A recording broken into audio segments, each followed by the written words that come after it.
So pasta two ways, with eggs and without. What's healthier? What tastes better?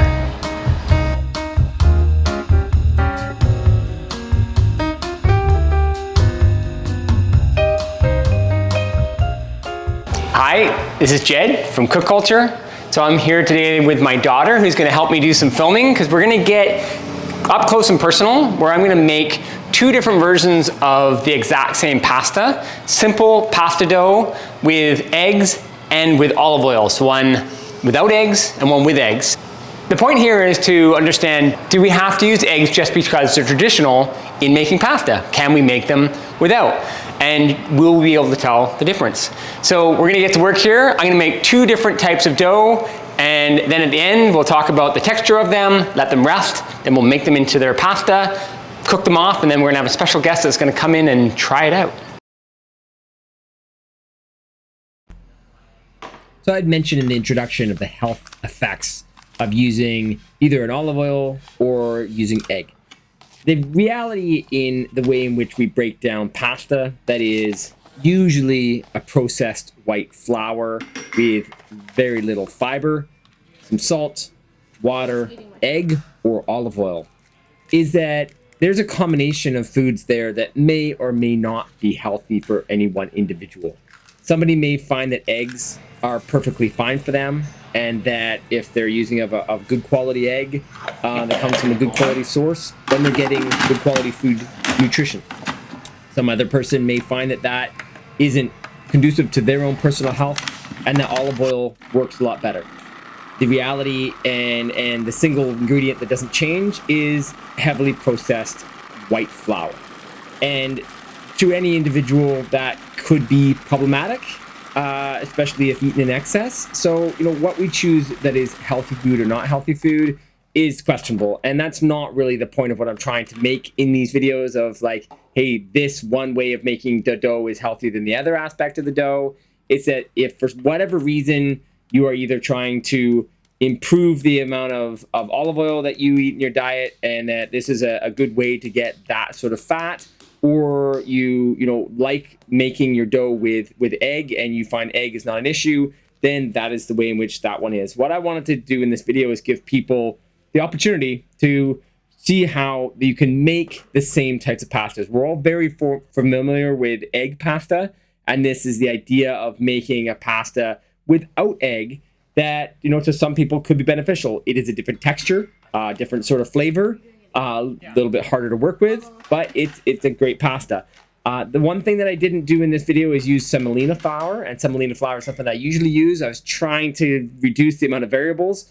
You can easily make pasta without semolina flour, but it does bring some texture, some density, and ease of working the dough if you use semolina. So semolina could be something that you would add here.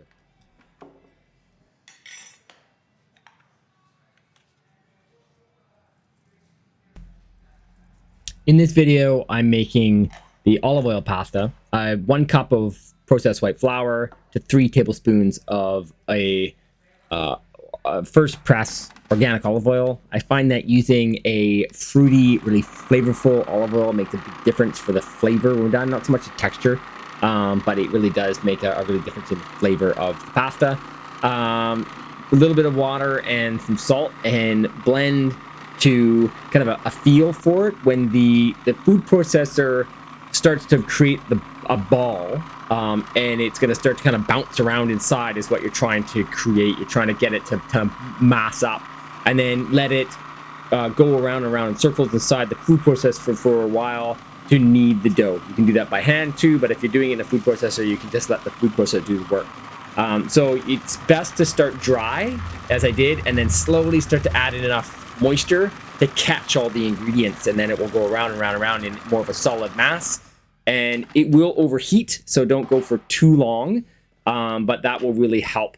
The olive oil is definitely a stickier mass when it's done, so you'll be working with a little bit more flour than as you saw with the egg mixture that's just right beside here, and try to get that nice tacky, not sticky finish to the dough. So as you are massaging, kneading the dough on the board. You're trying to make it to a point where it's got nice kind of sponginess to it. And it's a little bit, tiny bit tacky, but not sticky. So when you finish kneading the dough, this is the olive oil mixture, the tackiness is gone. You've got quite a bit of the flour that you were using in the outer surface. It's still going to be moist on the inside, but the outside is now not tacky. It's actually dry to the touch. You want to wrap them both in some saran wrap and get them into the fridge they will go through a few different things. They're hardened up a little bit to be worked with, but the flour will continue to work with the moisture and be a little bit more stretchy when you're using it. So when you go to roll it, if you find that the dough hasn't been rested properly, it can just be harder to work with, more problematic. It sticks and just isn't fun to work with as much. The more you let it rest, the better it is to work with, just the easier, and everything just seems like it comes out of the pasta machine just that much easier. All right, so next I'm going to make just a super simple classic pesto. Got the basil leaves into a jar. This is the way in which I always do it because I use an immersion blender. You can do this in a food processor also, but I use a little hand wand immersion blender. So I really like to use a 1 liter mason jar, clove of garlic in with a nearly full 1 liter mason jar of basil, salt to taste. Then you can put either 1 or 2 lemons, depending on what you want, and nutritional yeast. So this is where you could put in some Parmesan Reggiano, if that's what you choose. We use what we call Nooch, nutritional yeast, and it works incredibly well. It's super cheesy. It's just a very flavorful way to flavor anything that you want cheesy. We use that when we're making a mac and cheese sauce, but we also definitely use it in our pesto. So, like I said, lemon to taste. I put in 2, and that works out really, really well. So we've got the pesto, we've got the basil, we've got the nooch, we've got the garlic, and now we're going to put in the walnuts is our nut of choice. We can also here use all different types of nuts work, but pine nuts are traditional. Pine nuts have gotten pretty crazy in price, so we do make pesto very often. I find that I use walnuts for a lot of different things, and I have walnuts around all the time, where pine nuts I don't buy in any volume.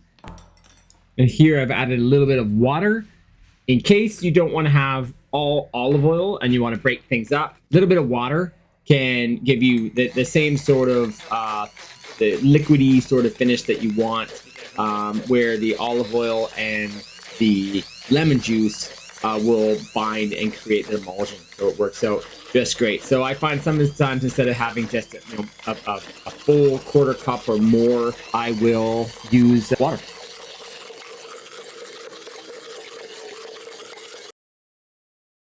So taste testing is critically important when making something, or cooking any food, but making a pesto, you can get the variability is of different things just not right, and it makes for a bad experience. So a little bit of switching up, a little bit of more nutritional yeast, a little bit more salt, a little bit more lemon, whichever, that will make a big difference. So it's a lot of fun to be taste testing with my kids as I go.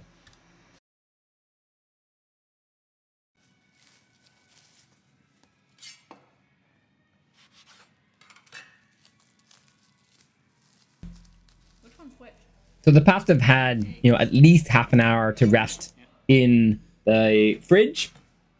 The texture changes just a little bit. It also gets a little bit glossy on the outside of the dough. A little bit sticky, a little bit tacky as the moisture is fully penetrated through all of the flour. But that's perfect. We need a little bit of flour on our workbench as we're putting it through the machine. This takes a little bit of practice to learn just how to get this just right with the texture of the flour and the dough going through, so you don't get it sticky.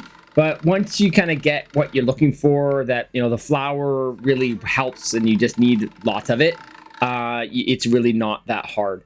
and you'll go through the pasta machine several times to continue to work it. The dough, when it's been resting, is quite soft and spongy, and you want to start working the dough to a point where it's actually quite dense.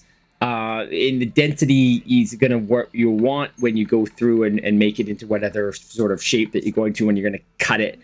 You can either make a lasagna sheet, or you can put it through and make linguine or spaghetti with the cutter that comes with the Mikado pasta machine that I'm showing you how to use here. Or you can get other attachments that go through it. But if you're going to make sheets, you could then use that for making raviolis, which are really, really simple. So you would just take your filling and dollop them there and layer the next sheet over top and then just cut them out. It's as easy as that. It works out super, super simple. So I went through, did the olive oil. You can see by the difference in the color. This is the egg pasta here. The egg pasta is definitely denser. It's easier to work with. It gives you an easier end result. The olive oil, it doesn't have the same sort of binder in it as the egg. So you do have to just get your combination of flour and olive oil just right, with also the combination of water. You don't want to use just olive oil. I've done that before, and it's a bit of a oily mess. So it is a combination of just right amount of olive oil, about a 50-50 of olive oil to water. And then we go through, make our sheets the same way with the egg pasta as we do for the non-egg pasta. And then whatever it is that you're choosing to make, we put it through the rollers. Again, you want to make sure it's well floured. Being really well floured at this point is really, really, really important. If you don't flour enough here and it's not floured enough going through the cutters, it just will stick. Not so much right when it first comes out, but as you put it into a pile, as you see that I'm making, it will just sit and turn into kind of a mass, and that's a massive problem. So you want to make sure it's well floured here, and then dust some flour over top of your pasta to make sure. Here I put it in the flour that I was using, and I'm rolling it around in the flour to make sure that it doesn't get sticky. And then it will sit like that for quite a while. You want to leave it for a long period of time, but you want to leave it for the minutes that you're doing this. If you were to be drying this pasta and using it much later, or you could go from the way in which I did it there and you could put it right into the freezer. But if you're going to be using this later on in the afternoon, you're going to hang it to dry on a pasta rack.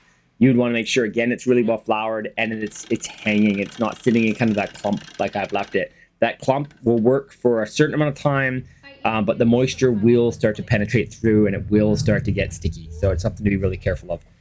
The flour with the olive oil combination is that much more important.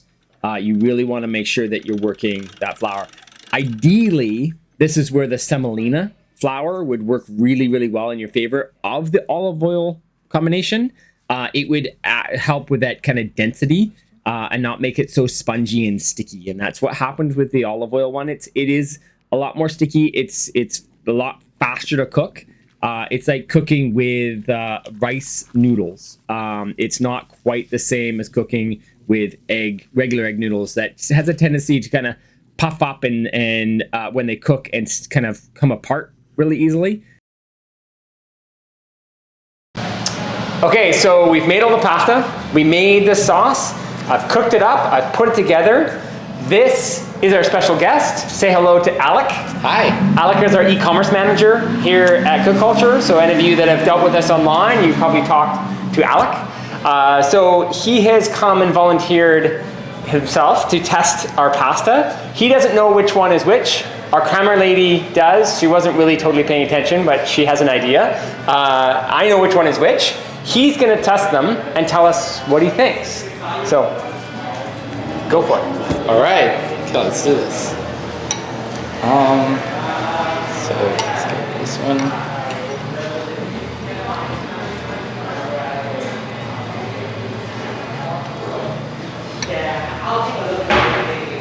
Okay. Mm-hmm. Yeah.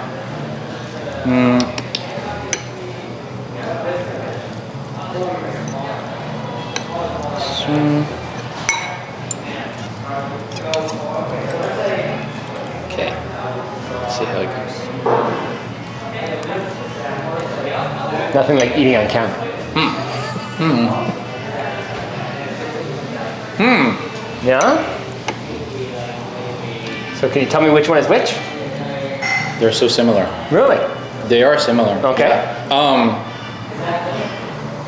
They taste, for me, the texture is just the same.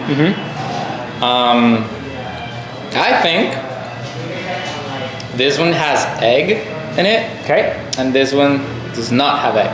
Okay. You're 100% wrong. What? Yeah. So this one here is olive oil based. So this is just white flour, olive oil, and water. And this one here is egg. So 1 egg to half a cup of flour. They both have salt, equal amount of salt. Okay. But yeah, that's the egg one. And that one is the one without. I can tell by the color.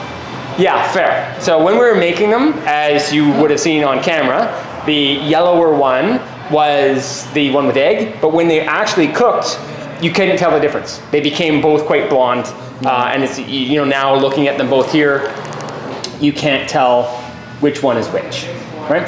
I could tell because I knew that the texture of this one is a little bit harder from the egg, because the egg, of course, is going to cook more congealed, and this guy cooked, he's a little bit more gelatinous, a little more jello-y. But there you go. So there we have it. So, you know, with or without egg, very, very similar in their textures and their feel, and that's a really neat experiment. So thank you for your sacrifice. Thank you for inviting me. So I hope that is helpful for you. If, you know, eggless pasta is something you've considered, you're thinking about, it, you know, making it with the machine is really just as easy as doing it with. There's no real benefit that I find of using egg unless you want to use egg. But if you want to get away from using egg and you just want to have a eggless pasta, super simple to do on the machine. Everything in the process is just as easy. You know, you got to work a little bit more when you're making your dough in the food processor or by hand, just getting your water content just perfectly. I find that 1 egg to half a cup of flour is almost always perfect when you have a medium to medium large egg. So there we go. Thanks so much. Questions? Put them below. Take care.